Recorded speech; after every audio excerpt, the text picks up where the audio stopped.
How to download Instagram pictures. Hey everyone, welcome back. In this video I will show you if there is a way to download Instagram photos. So let's get started.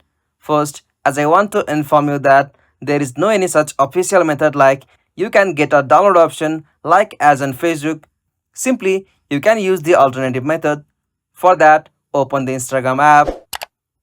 After you open the Instagram and from here, if you want to download any picture, you'll have to just use a trick like you can take a screenshot for the iPhone, press the side plus volume up button. After you take a screenshot, you'll be able to save that screenshot on your iPhone. So for the Android, usually it's power plus volume down button. Simply you can use that screenshot method, or you can also go with the another options like you can save that post on your Instagram. For that, tap on the option bookmark icon at the bottom of that post.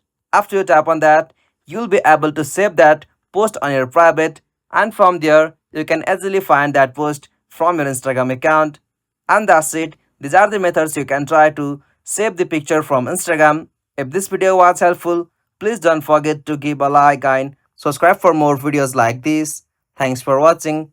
Have a good day.